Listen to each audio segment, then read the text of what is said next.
Welcome to America News.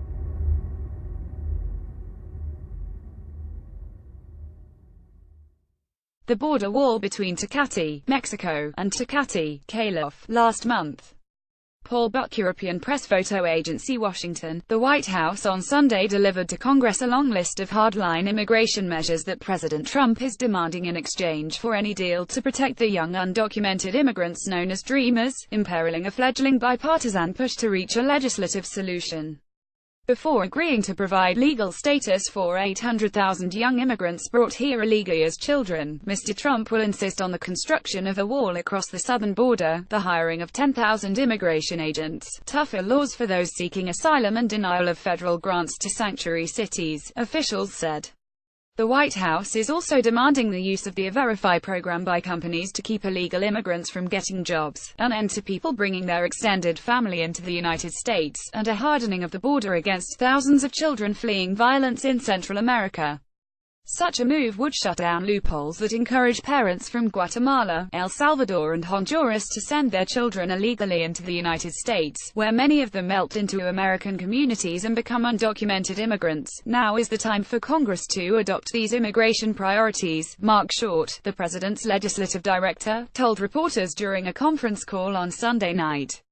Otherwise, he added, illegal immigration will likely increase. While it is unclear whether Mr. Trump views the demands as absolute requirements at the beginning of a negotiation, the proposals, taken together, amount to a Christmassy October wish list for immigration hardliners inside the White House. Immigration activists have long opposed many of the proposals as draconian or even racist. The demands were developed by a half-dozen agencies and departments, officials said. But among the officials behind the demands are Stephen Miller, the president's top policy advisor, and Attorney General Jeff Sessions, both of whom have long advocated extremely aggressive efforts to prevent illegal entry into the country and crack down on undocumented immigrants already here. The demands represented a concerted effort to broaden the expected congressional debate about the Dreamers to one about overhauling the entire American immigration system, on terms that hardline conservatives have been pursuing for decades. In a letter to lawmakers, Mr. Trump said his demands would address dangerous loopholes, outdated laws, and easily exploited vulnerabilities in the immigration system, for asserting that they were reforms that must be included in any deal to address the Dreamers. Democratic leaders in Congress reacted with alarm, saying the demands threatened to undermine the president's own statements in which he had pledged to work across the aisle to protect the Dreamers through legislation. The administration can't be serious about compromise or helping the Dreamers if they begin with a list that is anathema to the Dreamers, to the immigrant community and to the vast majority of Americans, Senator Chuck Schumer of New York and Representative Nancy Pelosi of California, the Democratic leaders in the Senate and the House, said in a joint statement. Mr. Schumer and Ms. Pelosi, who declared after a White House dinner last month that they had reached a deal with Mr. Trump to protect Dreamers, denounced the president's demands as failing to represent any attempt at compromise. They called it little more than a thinly veiled effort to scuttle negotiations even before they begin in earnest. If the president was serious about protecting the Dreamers, his staff has not made a good faith effort to do so, they added. Last month, the president abruptly ended an Obama-era policy called Deferred Action for Childhood Arrivals, or DACA, in which former President Barack Obama had used his executive authority to protect about 800,000 of the young immigrants from the threat of deportation and provide them work permits. Even as Mr. Trump kept his campaign promise to halt what he had described as one of the most unconstitutional actions ever undertaken by a president, he quickly added that he would work with Democrats in Congress to replace the executive policy with legislation, giving them 6 months to do so.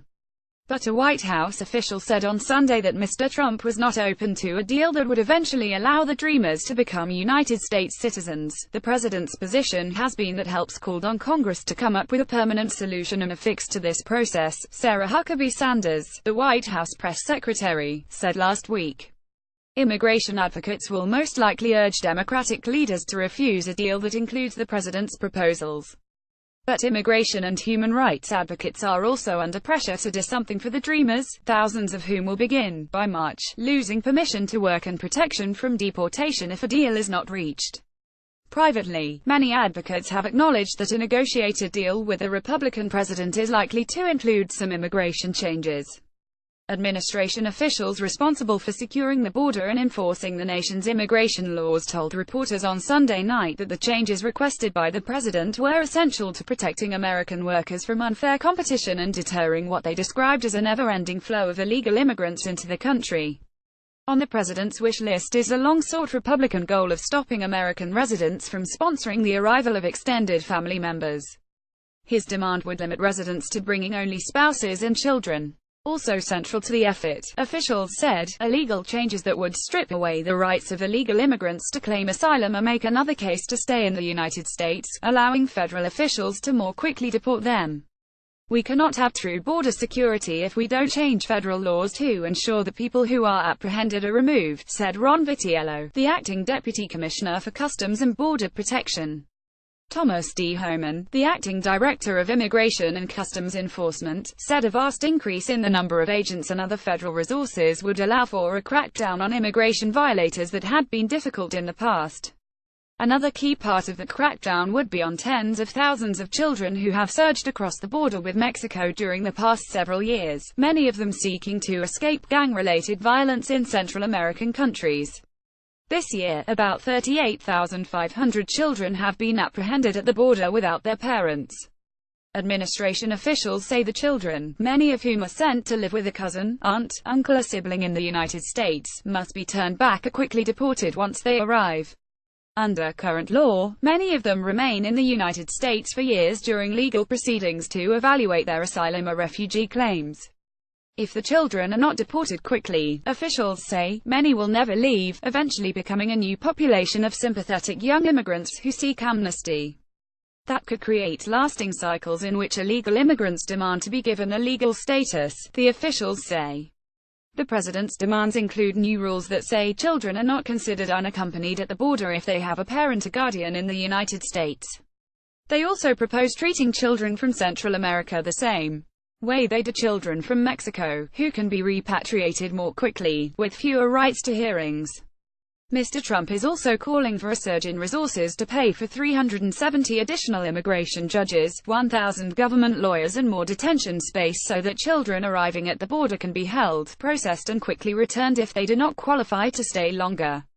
Critics say the focus on deporting unaccompanied children is heartless and impractical. They say many were sent by their parents on long, dangerous treks in the hopes of avoiding poverty, hunger, abuse or death by gangs in their home countries. Advocates acknowledge that more resources are necessary to speed up those hearings. But they argue that White House efforts to demand quick decisions are likely to merely result in many children being sent back to places where they are raped, beaten or killed. Sending the children back with just a cursory hearing is a recipe for disaster in terms of returning people to danger, said Wendy Young, the president of Kids in Need of Defense, a group that aids young refugees. A version of this article appears in print on October 9, 2017, on page A1 of the New York edition, with the headline "President Issues Terms of a Deal Over Dreamers."